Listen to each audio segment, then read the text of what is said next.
Hey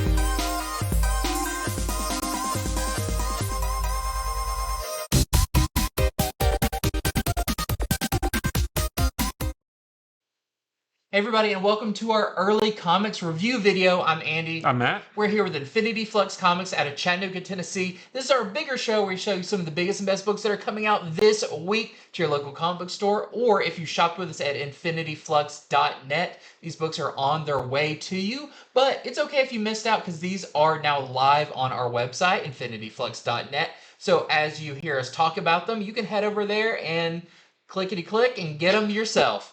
And they'll be shipped to you when they are available, but while supplies last. And let me tell you, this is a really, really big week.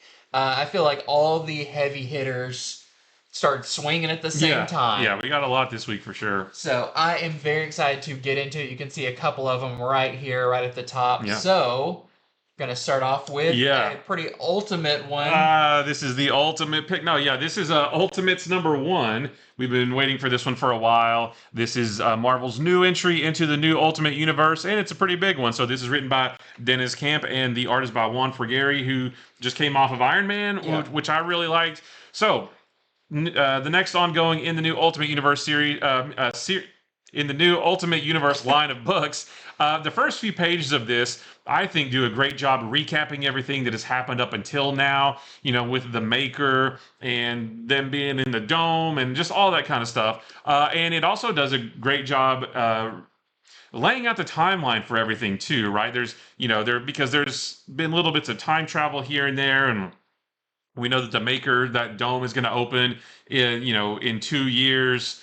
And we know that there's a 6-month thing with Spider-Man. And I know this all sounds confusing, but this actually does lay it out very well to the point where I don't feel like I have questions anymore about the timeline of everything, because it is all explained in this. And we know exactly where we are in time, and we know exactly how long we have until things are going to happen, right? Everything's explained in here.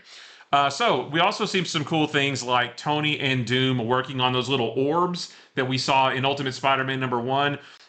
We opened it up and there was a hologram of Tony, and he said, your life was stolen from you and you can have it back.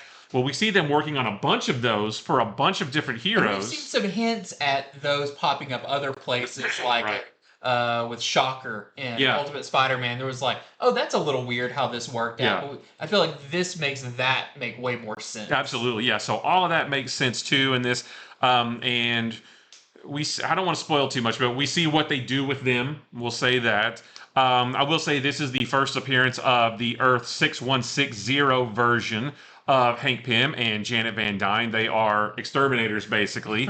And they are approached by the Ultimates, this group on the cover right here, and they basically give them a live spiel of your destiny was stolen from you, this kind of thing, that kind of thing, and if you want to embrace your destiny, here's what you need, and that kind of thing. And Hank and Janet will have to make a decision quickly because Captain Britain has shown up with his big squad of goons and monsters to attack the Ultimates, to take them out. So we get some nice action between the Ultimates and Captain Britain and his whole squad of people. And it's just really, really cool. So I don't want to say too much more. I wanted to let you experience it all for yourself. But I will say it's another really good entry into this Ultimate Universe. And I feel like this is going to be the main book for where things about the world happen. And because they are preparing for the return of the Maker in 18 months.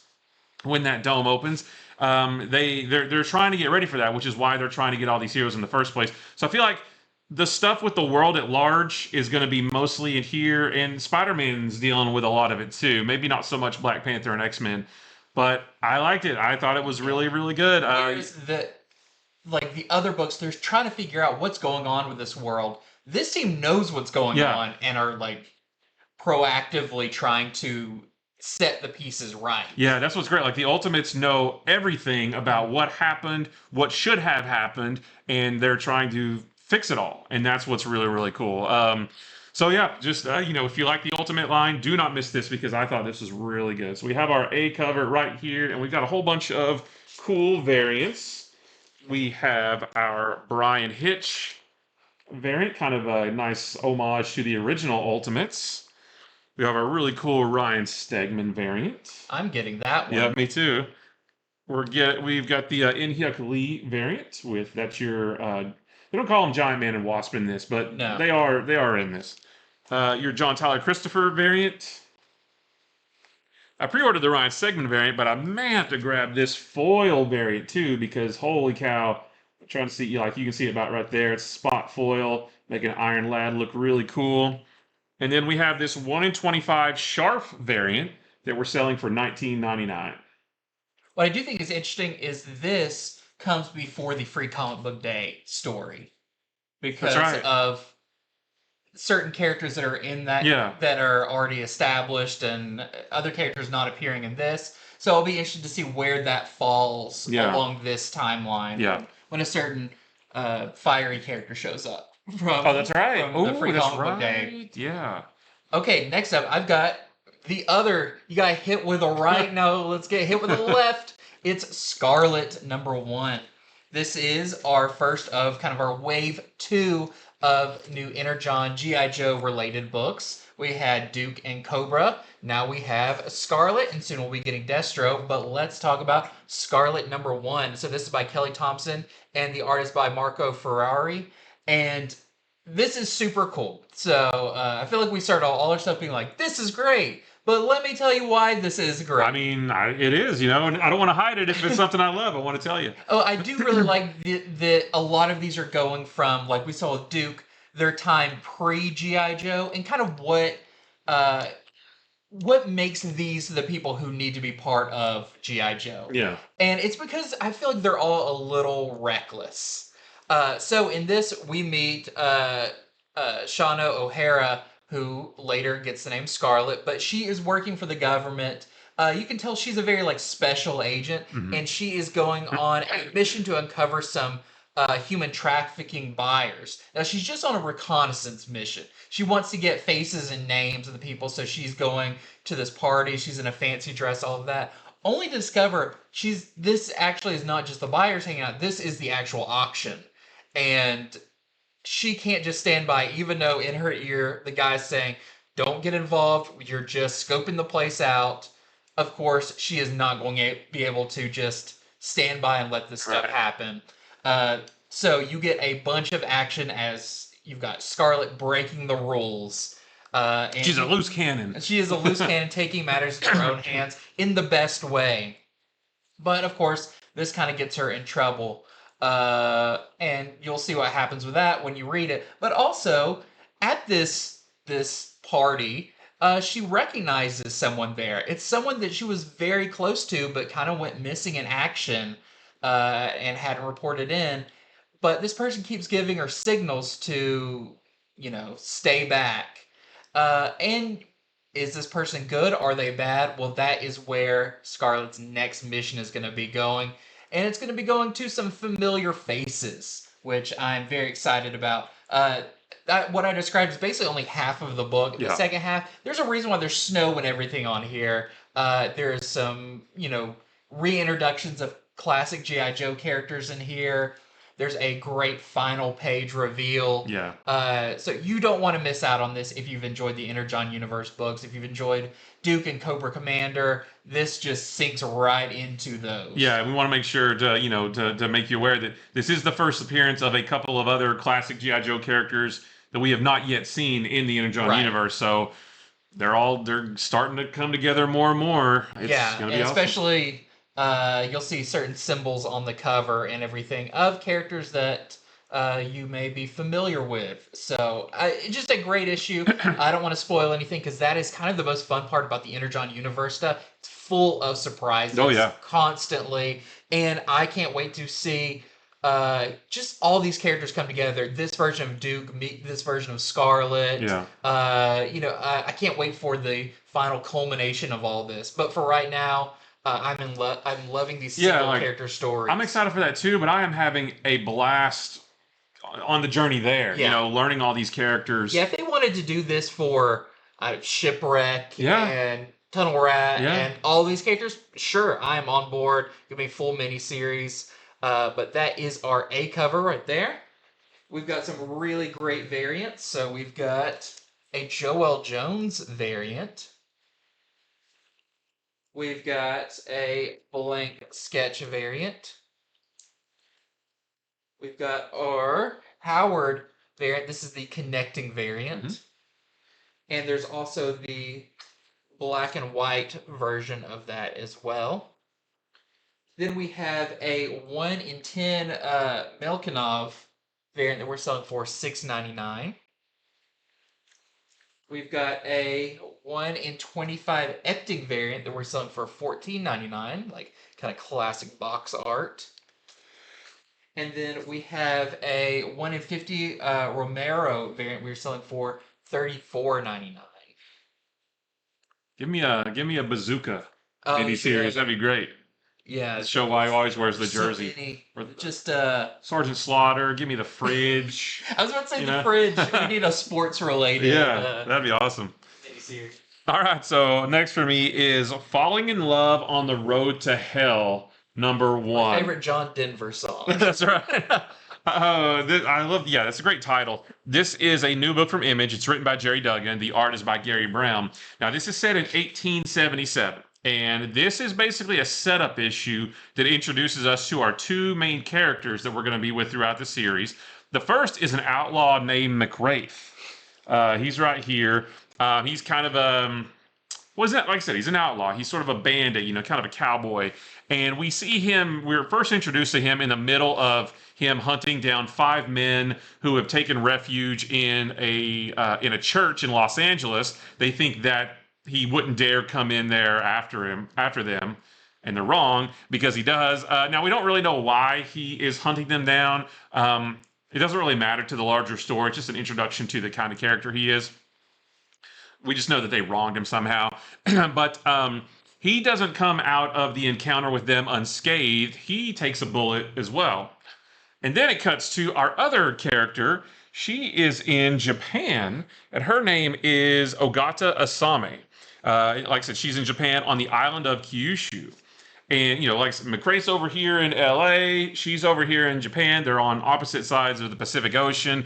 While she is turning her swords into the marquee, which all samurai were required to do after the imperial government defeated them.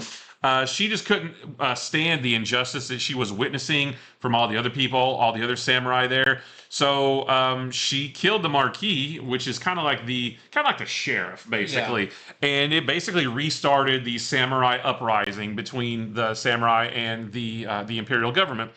She didn't escape that encounter unscathed as well. So all this with both characters kind of happened at the exact same time. And they both, well, this is not a spoiler to say this because this is the story. They both, make it to the beach to see the Pacific Ocean, and they both die while they are looking at this mysterious island way out in the ocean. And again, that's not a spoiler. That's just how we get to the main part of the story. But they both wake up on that island, and that's when things start to get really, really weird. And I'll leave it at that. I don't want to say anything too much. We don't see them on that strange island too much in this issue. Most of it is just introducing us to these characters. I think the second issue will really start getting into the meat and potatoes of what they're going to do there. But I thought this was really cool because it's very, very fictional, but it has its roots in American history and Japanese history, which is really cool. And the art works really well for this too. It kind of reminds me of Chris Mooneyham's work. Yeah. It's a little bit scratchy, but the characters are still big and full. Yeah, it's just a good book, a cool. I wasn't aware before you started talking about it that it had a supernatural twist to it. I thought it was going to be like a historical, like how these two people from far distant lands do each other meet. But I didn't know there was an actual and here's the X factor. Yeah, no, this definitely has a supernatural, strange, fantastical element. But we don't really know. Well, like I said, we'll probably figure that out in the next issue. But really cool. I really enjoyed this. So there's our A cover right there. Very kind of like Star Wars looking cover. Movie poster. Yeah, and then we have our 1 in 10 Gonzalez variant, and that is your Ogata Asami character. And then we have this 1 in 20 Jansen variant that we're selling for $34.99. Very cool. A lot of great new indie stuff starting up.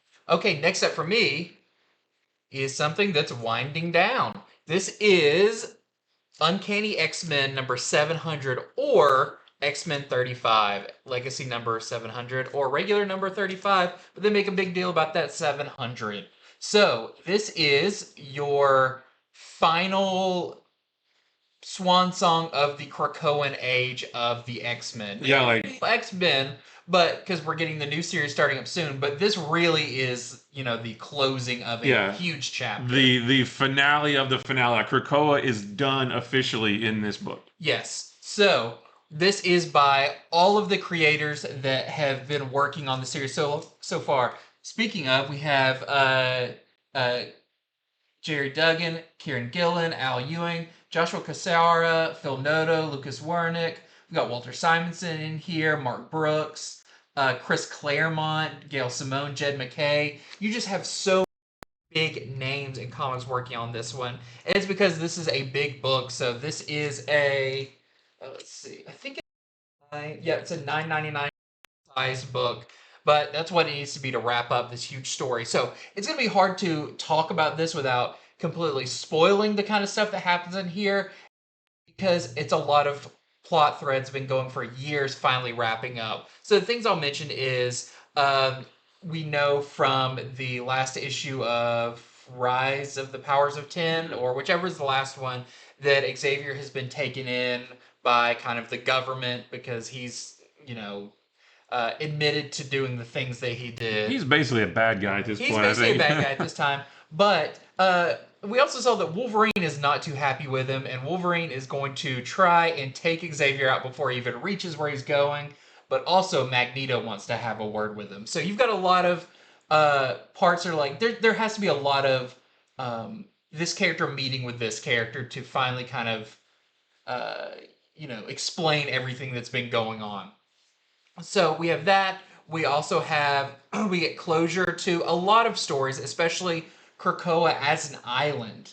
And the White Hot Room, which has been a big thing in this, with Jean in the previous issue, kind of releasing all of the mutants that were in the White Hot Room, which was basically the kind of like a limbo for mutants.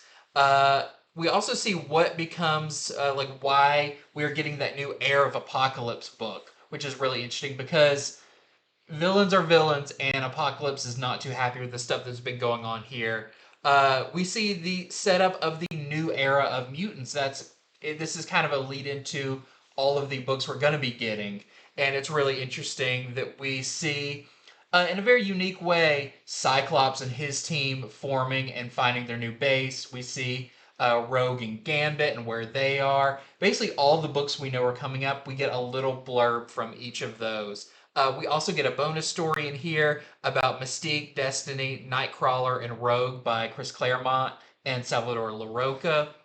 And it's just really nice. It's still, I feel like we're going to have to see the new books to kind of know what are the characters that are still in play currently. Because I'll say there is a way that some of the characters could have been taken off the board in this, and we don't quite know who we're left with or how many mutants.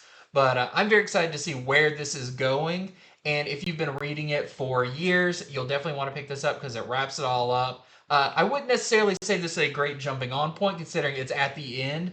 Yeah, if you want to jump into X-Men, wait like a month. Don't do it here. Wait till all the new stuff comes out. Yeah, part of me wants to be like, well, check out the parts that are setting up the new stories. I'm sure we'll get plenty of setup in those stories. But for those of you who are transitioning from this series to all the new stuff, you do kind of get a nice connective tissue between those. So it's a big issue wrapping up many, many years of X-Men storytelling.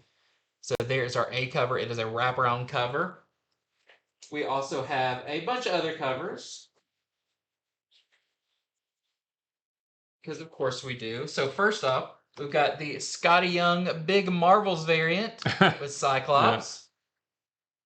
We've got this is nice. The Russell Dodderman trading card variant. We've got this Scott Koblish kind of Every Mutant Ever wraparound cover. We've got this Betsy Cola Pride Allies variant. we've got this Marquez. I think it's called like the Farewell Krakoa cover, kind of the opposite of the X-Men #1 cover. And we have a 1 in 25 Ben Harvey variant. We're selling for $24.99. All right, well, we're going to stick with the X-Men, or specifically Wolverine, for just a little bit. And we're going to talk about Wolverine Blood Hunt #1. We got a couple of Blood Hunt tie-ins this week. First one we're going to talk about is this Wolverine book here, written by Tom Waltz, the artist by Juan Jose Rip. And in this one, this doesn't really inject a whole lot into the main Blood Hunt story. This is basically just kind of Wolverine sort of off doing his own thing. In this book, he's being hunted by a whole bunch of different bad guys, right? He spends a little time in a casino, and some security guards who have been turned into vampires, they come after him. A little while later, he's in a little dive bar, and some members of the National Guard who have been turned into vampires, they come after him. And they know him by name, too. Yeah, they know him. They're targeting him. Yeah, they come after him specifically. And then a little while after that, he gets attacked by some human mercenaries who are also targeting him specifically. And the big question is, who is sending all of these people after him, and why? It is revealed in this, so by the time you get to the end of the issue, you do find out who is doing it, and why they're doing it. But luckily, he doesn't have to face all of these bad guys alone. His friend Nightguard, who her name is Louise, I think. Yeah. We met her in Wolverine #1 from a few years ago, like the ongoing Wolverine series that just finished. The first issue of that series is when we met her for the first time. She is there to help him. She is a vampire hunter of her own. So yeah, it was cool to see her again. But yeah, it's basically just the two of them taking on a whole bunch of different vampires, and based on how it ended, they might have even more to contend with next issue. But like I said, not a whole lot into the main story. This is sort of over here off to the side. What's Wolverine doing while this is going on? Yeah. This is what he's doing. But if you're trying to get all the Blood Hunt tie-ins, definitely don't miss it. Especially if you like the red band version of the regular. Yeah. This is a very violent one of the Blood Hunt books. Yeah, Wolverine does a lot of vampire killing. Yeah, this is maybe like a purple band. It's not a full red Yeah. band, but maybe it's a little bit more violent than your standard book. But there's our A cover right there. We got a couple of variants. We have this Nick Bradshaw variant. Looks really cool. We have a Kevin Eastman variant. And there's a Night Guard over there on the side. There you can see her. We got another Scotty Young Big Marvels variant. Wolverine was never so cute and adorable. And we have the Blood Red variant as well. Blood Red sketch variant. Okay, next up, I've got a really cool, really interesting one. This is Teenage Mutant Ninja Turtles Alpha #1. And this is kind of best described as a bridge between the previous run that just wrapped up and all the new Turtle books that are coming up very soon. So, it's because it's kind of separated into two stories, and it's telling the stories of what's going on between those time frames to give you a better idea of what we're going to be dealing with. So, the first story is called Long Way From Home. This is by your creative team on some of the new Ninja Turtle stuff, Jason Aaron and Chris Burnham, who I believe are going to be doing the Donatello issue. Yeah, number 4. Number 4. Yeah. And Jason Aaron's going to be your writer through all of them, but the first 4 issues are different artists.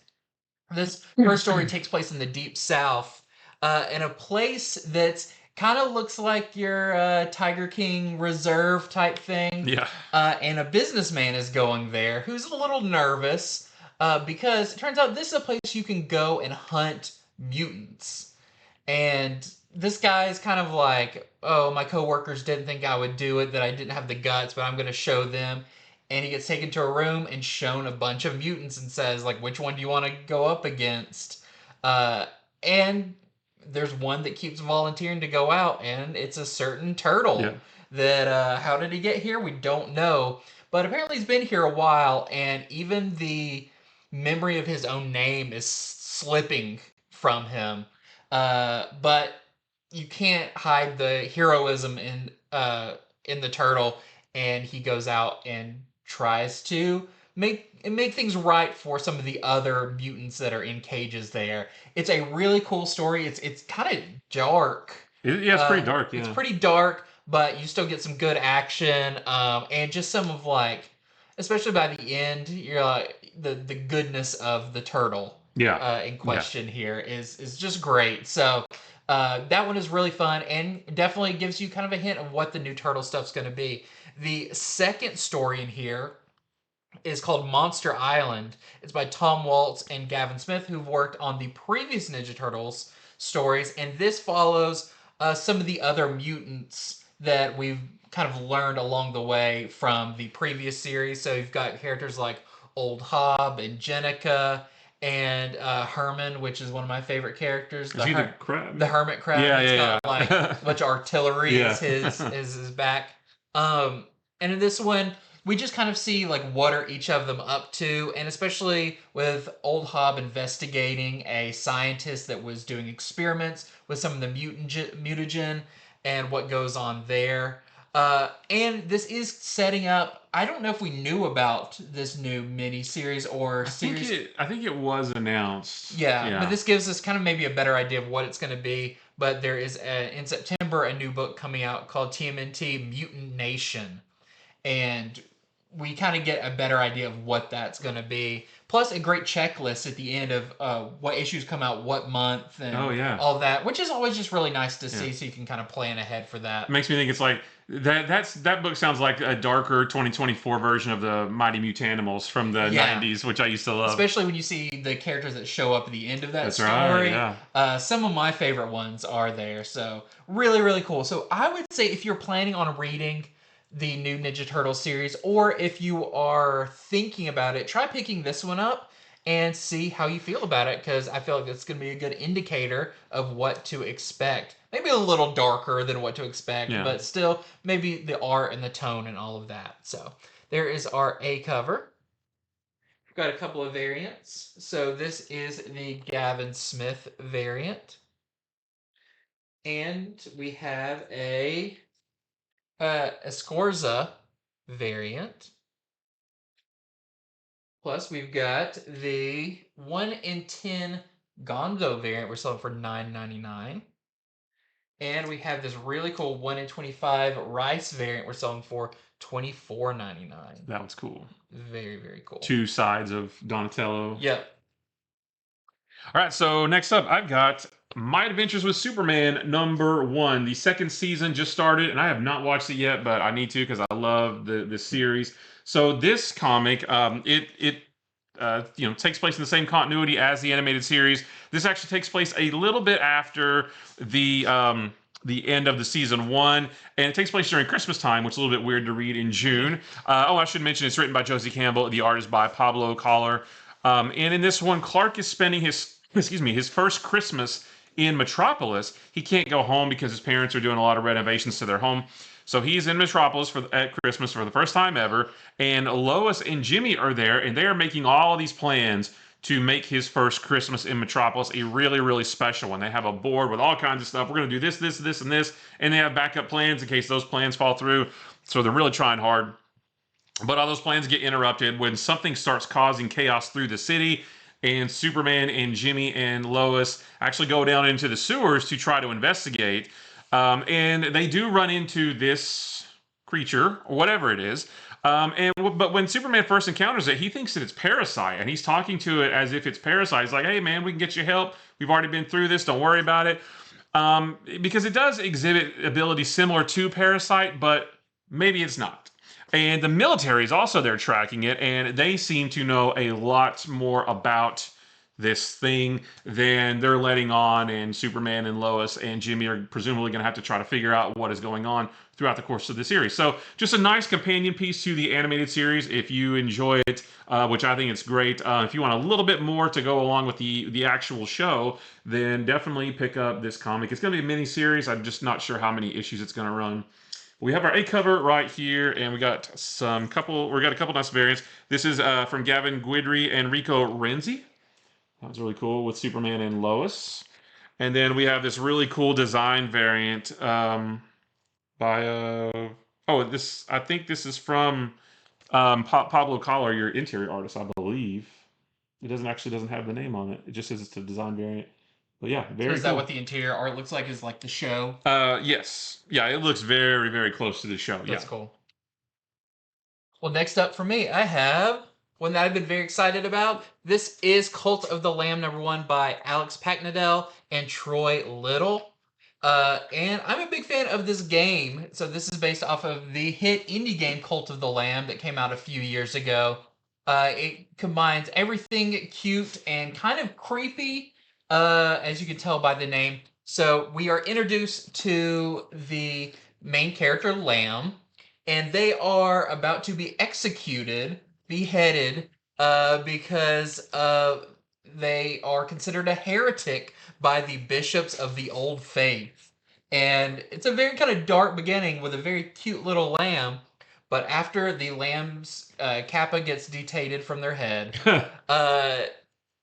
the lamb goes to the afterlife. And if you play the game, you kind of remember this part where they are kind of drafted by this chained up god there, who all the other gods chained up, to start a cult. He said, "I'll bring you back to life if you start a cult in my name." And the lamb says, "Absolutely." So the lamb comes back and begins their journey to create this cult. But the lamb is a pretty good little lamb, and kind of just wants a really nice place for people just to chill, and it's green grass and all of that. But as the cult grows, there may be some dissent within the ranks. So there's a lot of really fun action in here, a lot of really cute animals. The art style is like if you took the game but made it an animated series. It's so good. And if you like that kind of like cute, cuddly animals, but with a darker edge, this is perfect for that. I can't wait for more of it, and it's really cool to see. You play the game, and it's kind of like a dungeon crawler mixed with a town manager, but to see kind of that through a narrative is really cool. And seeing some of the characters that you may recognize from the game pop up. So I highly recommend Cult of the Lamb, whether you played the game or haven't, but you kind of like that a little off-kilter storytelling. Definitely check it out. Great character designs in it and everything. We've got some really good covers. So, funny enough, this is the Ba cover, is the artist's name. I believe it's Gabriel Ba. We also have this little variant. That's your interior artist. I was going to ask if the interior art looked like that A cover, but I guess it's that one. Yeah, it's very close to the cover art and everything. We have a Fleeks cover. Very cool. We also have this 1 in 10 Starling variant we're selling for $9.99. And we have the 1 in 20 Dalamu variant we're selling for $19.99, kind of the version of the A cover. All right, next up we have Space Ghost #2, and this was awesome. So we start by seeing a sort of a backstory, origin story kind of thing for Space Ghost, which I've never seen before. I don't think we've ever seen it in anything, right? I think the writer said that that's a thing he got to do, is kind of build the history of Space Ghost, which doesn't exist. Yeah, we see him kind of sort of without his cowl on. We learn his actual name, that kind of thing. His motivation. Yeah, it's really cool to see Space Ghost kind of three-dimensionalized like this. So we see all that kind of stuff, and then it's jumps ahead to present day, and or not present day for us, but present day for them. And Space Ghost is taking Jan and Jace and Blip back to his hideout, but he has to quickly leave again to go deal with some asteroids that are heading straight for them. He's got to go smash them up. Space Ghost, the old scenes they used to do of him just punching asteroids. That's what he's out there doing. Yeah, but it looks way cooler than than the old cartoon. So he goes out to do that, and he tells the kids, which he's not like super lovey-dovey with him yet. He's like very stern and stoic and sort of quiet and short with him. He says, "I'm going to go deal with this. You stay here and stay out of trouble." But they're kids, so you know how kids are when you tell them not to get into trouble. And I'm allowed to say that because I'm a dad. So, they also have to contend with this big giant energy monster who we have seen in the old cartoon, but it looks much more menacing in this. So that was really cool. And even though Space Ghost is kind of a lone wolf, he likes to handle things on his own, he does need the kids' help to defeat this giant energy monster. So that was really cool. This was just another great issue, though. The art is fantastic. The action is really cool. All of the characters are likable. It's fun seeing the contrast between, Space Ghost's very stoic nature and the kids being kids and that kind of thing. And the way it ends makes me excited for the next one because things are really starting to ramp up for the classic Space Ghost team, if you will. Yeah, this was definitely one of my top favorite books this week. Yep. I love the first issue. I love this one. And what I love too is, yes, there's very kind of Batman and Robin feel to a lot of it. What I really like about Space Ghost is they haven't written him like he's not mean to the kids. He's not Right. rude to the kids. He kind of doesn't know what to do, but he does seem very like caring, as in I'm going to make sure nothing hurts you. And then as maybe he starts needing their help a little bit more, he accepts that help and like really sees the benefit of them. And so I'm just glad they didn't go with a lot of classic tropes of no, you got to stay back here and all this stuff. He seems a little bit more accepting of them as useful to his goals and stuff. Yeah, he's like, I'll make sure you're safe, but also stop pulling on my cape and don't get into trouble and sit down quietly, that kind of thing. But he's not overly mean and just like the way they're asking him questions about all his gear and everything. He's like, they're not called that, and stop pulling on my cape. Right. Yeah. He's grouchy, but he's not mean. Yeah, it's just really cool, and I think he'll be less so like that towards the kids as the series goes on, and you'll see what we mean by the time you get to the end. I can't wait till we get some of the classic characters in there, and I want so much more of this. I was reading this being like, I hope this lasts a long time. Yeah, it's really good, and the great artwork too. The action, the artwork enhance the great story even more. Just a wonderful book. This is a good fun comic book. One of those ones where I always think, would a kid like to read this? Absolutely, a kid would really enjoy this. So a great comic book. This is our A cover right here by Mattina, and we got a bunch of really cool variants. So this is a Joe Quesada variant, which looks great. Here is your Michael Cho variant. We had one of these for issue number 1, and these look great. Feel super classic. We also have a really cool foil version of the Mattina cover right there. But if you want even more foil, then get it without the logo, because we have the Virgin foil variant, which I like that one a lot. We have this Beren's cover. And I didn't notice till I looked at him close. He's got a lot of alien slime on him. Oh, yeah. He's all like, I don't know if you see that, yeah. And then we have a Jay Lee cover. This is the one I got because it has Zorak on it. Hey, Space Ghost. We have a 1 in 10 Quesada variant. This is the Virgin variant of the Quesada one. We have the 1 in 10 Virgin Beren's cover. We're selling that one for $8.99. We have a 1 in 10 foil version of the Jay Lee cover, which is $9.99. And then there is a 1 in 15 foil version of the Virgin Quesada. You know what I mean? Yeah. You see what I'm saying? It's got the works. Yeah, this is everything, and it's $12.99. Yeah, a really great comic book. It's so much fun. Yeah. I kind of like saved it till later because I was like, I know I want time to read this and enjoy it, and it did not disappoint. Okay, next up for me, I'm going to talk about Amazing Spider-Man number 51. Now, this is a big issue, and I'll tell you why. So, we saw the craziness that happened in issue 50, where Norman Osborn is back. He is the Green Goblin, and he has triggered something in Peter Parker's mind. Because it seems like the sins of Norman Osborn weren't completely gone from Peter. They were just kind of hidden away until a rainy day when Norman wants to bring them back out. But it's kind of different than when he had Norman's sins before.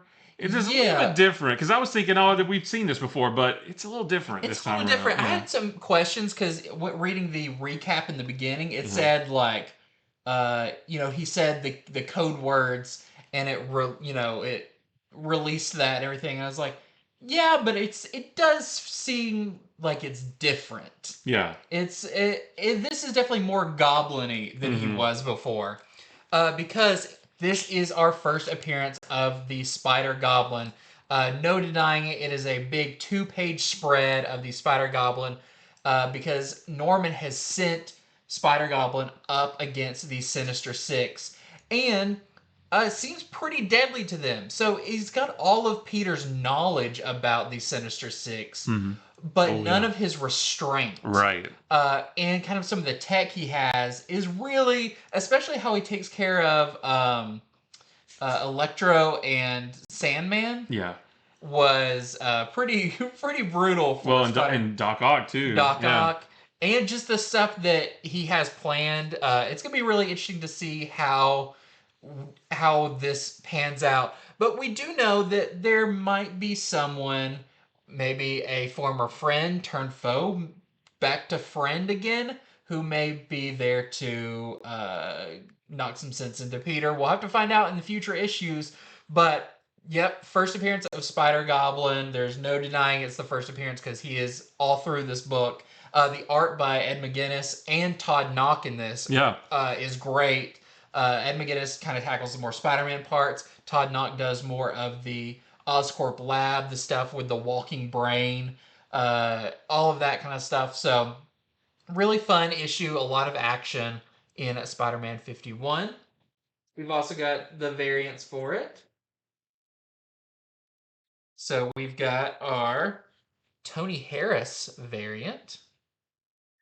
We've got our Disney homage variant, this time with Dazzler, Minnie as Dazzler. That's the other thing. A lot of Dazzler. And Uncanny X-Men 700, there's a Dazzler part that I would say felt a little out of place if it wasn't for all of the Dazzler that Marvel's been pushing so far. I wonder why. We also have our big Huh. Spider-Man. Very cute. Big eye Spider-Man. And we have the 1 in 50 sketch variant for that one for Scotty Young for $49.99. Yeah, and just so we talked on Comics from the Future before about Amazing Spider-Man number 52. That's the first. That's going to be the first cover appearance of the Spider Goblin. But this one for sure is his first. If you're trying to get that, it's this issue. And he's all through it too. And that splash page is really cool. Ed McGuinness knocked it out of the park on that one. All right, so I've got a new book from Boom called Profane. This is the first issue. It's written by Peter Milligan, the artist by Raul Fernandez. And this is a story about a private investigator named Will Profane as he investigates this murder. And it's set in modern day, but it does kind of feel like it's sort of an old murder mystery, like detective movie. It's been full color, but it just kind of feels, it has a classic feel to it because Will goes to various places and asks somebody a question. They give him a little bit of information, and that sends him over to this nightclub and talks to somebody else. And he's just like gathering up all this information. So on the surface, it's pretty standard. It's a pretty standard detective mystery story. But there's a little bit more to it because the person whose murder he is trying to solve is a writer who writes books about murder mysteries that are exactly like the ones that he investigates. And I don't want to say anything more because I don't want to spoil kind of like what the reveal is at the end. But it's just not a standard PI detective murder mystery story. There's a little bit extra to it that is, should be interesting to play out. Not something I've quite seen before. So really interested to see where it goes. But I just wanted to let you know about a cool new murder mystery with a twist if you are liking those kinds of things. So that's our A cover right here, and that is the only cover that I've got for it. Well, next up, I have another new number one. This is from Mad Cave, I believe. Yes, Mad Cave, called Mammoth, or The Mammoth. And this is by Paul Tobin and Arjuna Susini. And in this, it begins where we meet this character named Olivia. She's a researcher with her team out in a place called Broke Tree Valley. And there's been some weird stuff happening there. They're actually up in, I forget what it's called, an avian lot. Like, it's a place where you go up really high where there's like birds and stuff. But there's been some really weird stuff happening in this area. Even like kind of local legend talks about a thing called the cloud that walks. So doesn't quite know what's going on, but they're investigating it when something terrible happens, and it's not a spoiler. Olivia dies because of this. The whole thing collapses, and now they are investigating what happened. They say this area has weird seismic stuff going on, but there was nothing reported. So her fellow researchers uh, get interviewed, and even the researcher says, what do you know about anything kind of supernatural going on here? And they're like, you're crazy. This was something else. But when they head back to the woods, things start getting really weird.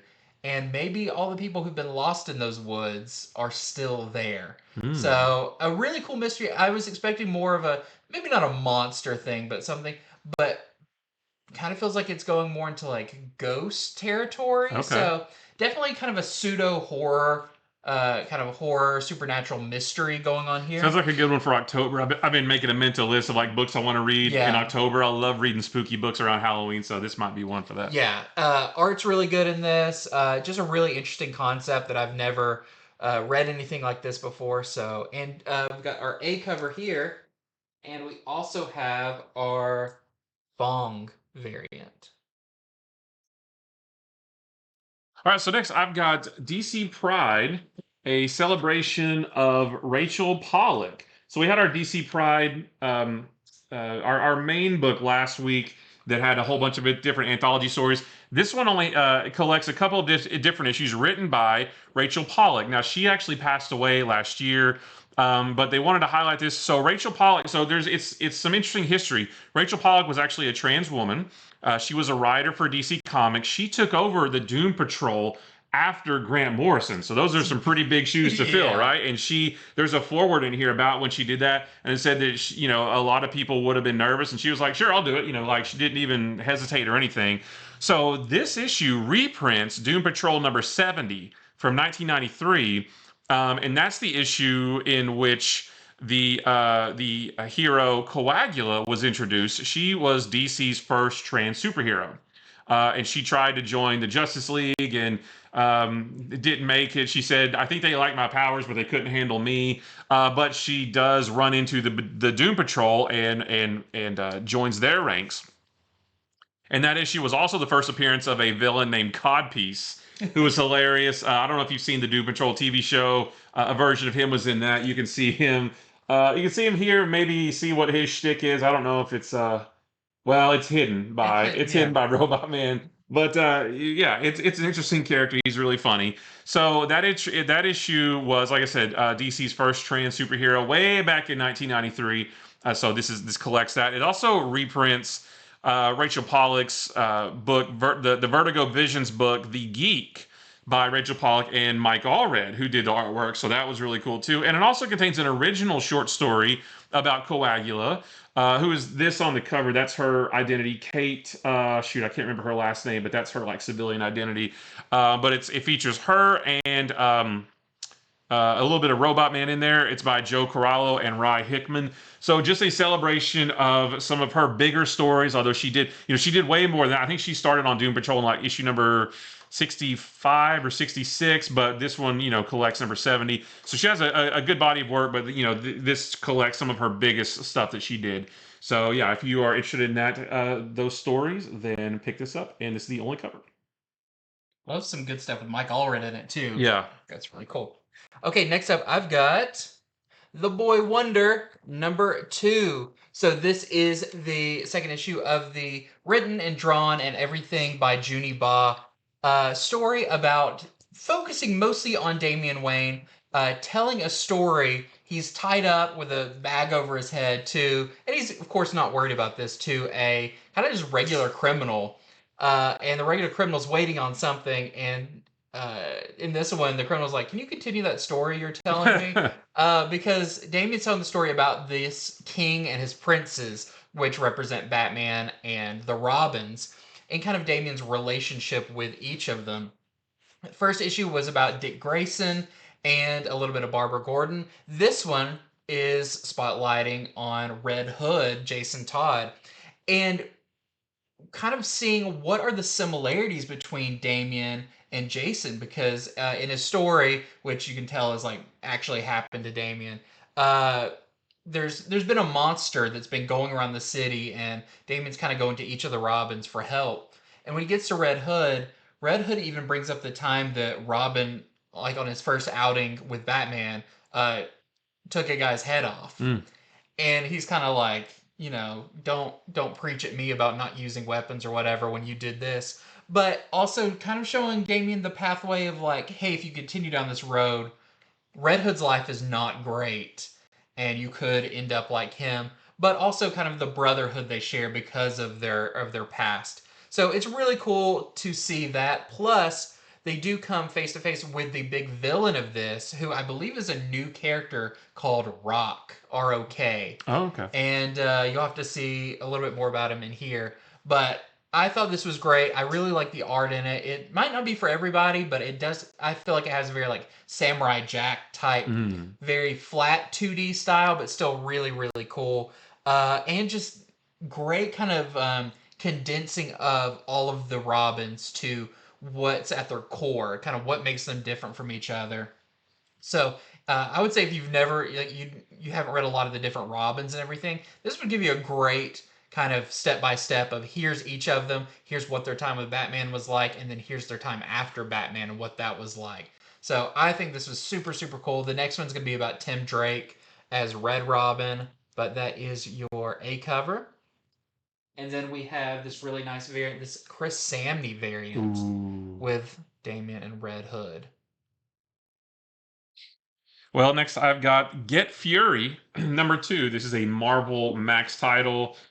This continues the story of Fury being sent to take out, Frank Castle being sent to take out Fury, sorry. So in this one, Nick Fury and his captors, they are still making their way to Hanoi. This is, if you don't know, this is set back in 1971 during the Vietnam War, and they're in Vietnam.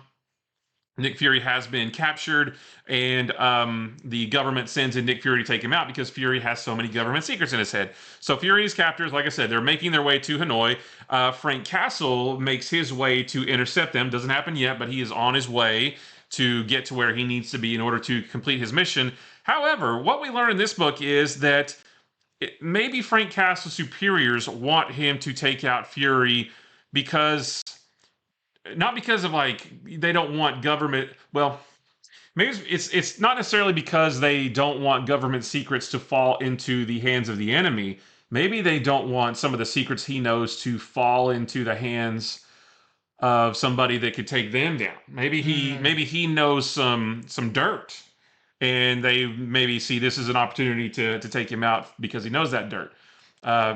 Maybe I spoiled a little bit, but it's not too much. But you have to read it and it'll make more sense. But just want to let you know, if you enjoyed the first issue, it's a Max title, so it's more violent. It's bloodier.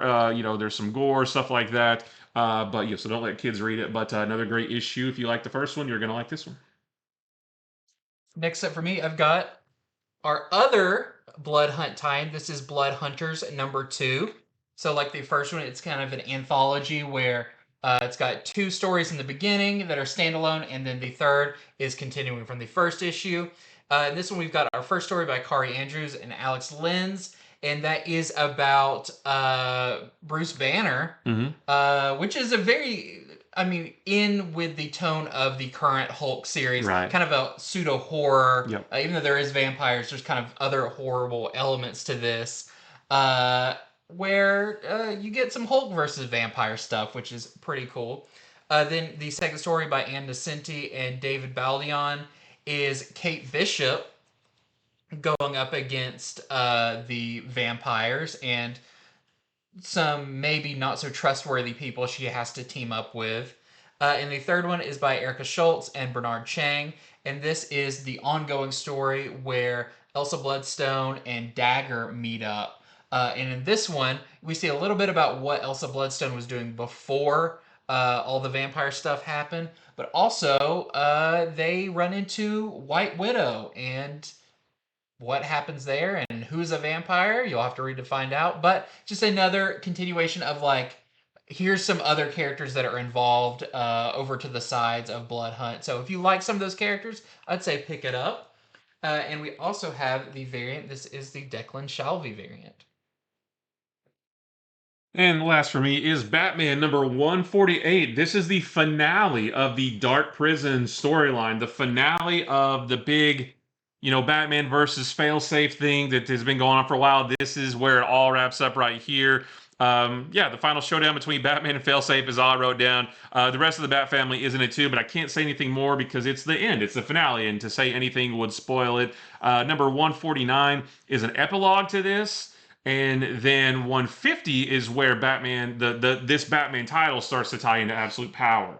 So, you know, and Failsafe we know is part of that. So this is done, but maybe Failsafe's larger arc still has a little bit more to go in Absolute Power. But yeah, the last issue of the Dark Prison storyline is right here. You get a lot of good Batman versus Failsafe actions, really cool. So there's our A cover right there. We got some cool variants. This is Wu Chol Lee. Nice Batman, classic Batman there. This is Yasmin Putri. Very cool. And then we have the Pride variant by Skylar Patridge featuring, well, a whole bunch of it. We got Ghostmaker and Robin and Batwoman and Batman. We have a 1 in 25 Homer variant that we're selling for $14.99 with Punchline. She's not in this. And then we have a 1 in 50 Delato variant that we're selling for $29.99. Well, and lastly for me, I've got Star Wars number 47. This is our final part of the trial of Lando Calrissian. And once all the dust is settled about what happened with the kind of kidnapping of Mon Mothma and all the craziness, they are getting back to the trial. But not before there's another attempt at Lando's life. And there's a lot of things that have been going on to kind of disrupt this trial. So who's behind all of it? Plus, we've got Lobot testifying, which, if you've been following Lando's story for years in the Marvel Comics, there's been a interweaving story of Lando and Lobot and kind of their connection.